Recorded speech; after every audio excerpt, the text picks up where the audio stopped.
Sud Radio refait sa déco avec Maison Créative.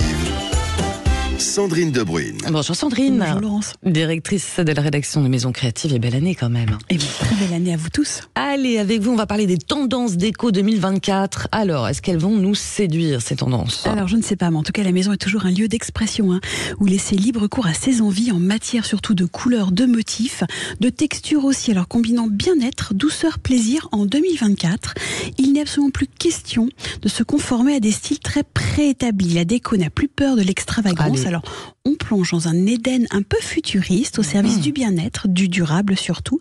La nature s'impose toujours et encore dans les intérieurs, mais invitant cette année la haute technologie. Alors c'est un style qui va être assez incontournable, qui fera appel aux couleurs éclatantes, à des espaces tout en rondeur, infusant une ambiance assez énergétique. Il va falloir repenser un petit peu ces intérieurs de manière durable, tout en restant, on va dire, trendy.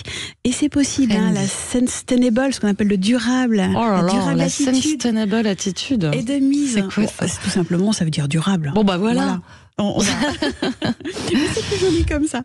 Et plus que jamais, la règle du 80-20, vous savez, on garde 80% de notre déco et puis on n'en change que 20 en fait. Alors, dans la liste des vins, vous avez quoi vous en magasin pour changer tout ça ? Alors, Chine d'antan. Elle va souffler un petit vent de raffinement aux quatre coins de la maison. Les arts asiatiques flirtent avec des influences art déco et des pièces chinées. En 2024, la Chine s'invite à des délicatesses dans la maison, mais c'est l'esprit, encore une fois. C'est pas tout ce qui va être fabrication chinoise, je précise. Ouais. On garde un petit peu le rose pâle, les éclats dorés, du bois, des matières un peu glossy qui vont aussi tenir un petit peu le haut du pavé. On résulte une ambiance assez poétique, propice à la rêverie, à la contemplation. On a des broderies aux airs d'estampes soieries précieuses, divines porcelaines. Tout ça, ça va se mixer un petit peu avec l'art de la récup également. L'art de la récup et la poésie. Et les jeux de boulier, ça c'est une tendance déco ou pas ? Oui, alors délicatement, on va dire ouvragé, vous savez, ça va ourler un petit peu le mobilier. Donc c'est des petites boules en bois, en verre, tout simplement, en porcelaine. Elles vont se poser tout autour, peut-être d'un miroir, d'une chaise. C'est cet effet un petit peu rondeur, justement. On appelle ça l'effet boulier. D'accord. Il y a la tendance léopard en 2024 aussi, c'est ça ? Alors, elle nous fait toujours, on va dire, un rugir de plaisir. C'est pas nouveau, Ouais. C'est un imprimé qui est animalier. C'est vrai que il apporte un univers assez singulier, un peu d'excentricité. Il véhicule un héritage. C'est vrai que ça lui confère un charme un peu d'antan, en version maximaliste. Alors là, il va être brodé, il va être de couleurs différentes. Il n'est pas forcément marron et beige. Il peut être rose, vert, bleu. C'est vrai qu'on l'apporte en petite touche uniquement.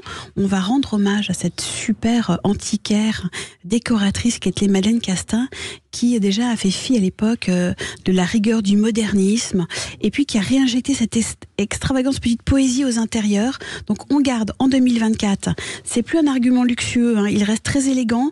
On a une once, on va dire, d'impertinence peut-être et c'est assez plaisant. Bon, ouais.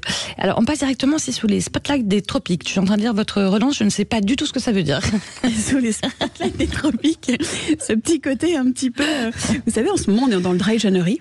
Oui, on en a parlé. Pinterest Predict nous avait annoncé ce côté mocktail, cocktail sans alcool, noix de coco, ananas.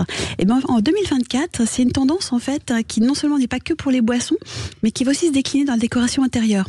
Alors c'est vrai que le thème tropical ne s'arrête pas à la vague justement qu'on vit en ce moment pour ceux qui tentent le coup. Elle va faire fureur avec ce bleu aussi clin qu'on a déjà vu et qui revient en force, surtout dans des niches, pour doper un petit peu ce côté intérieur.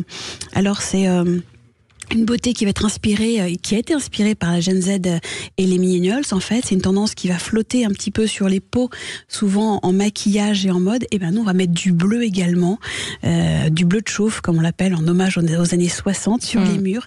C'est un caractère assez vibrant, il va être unique.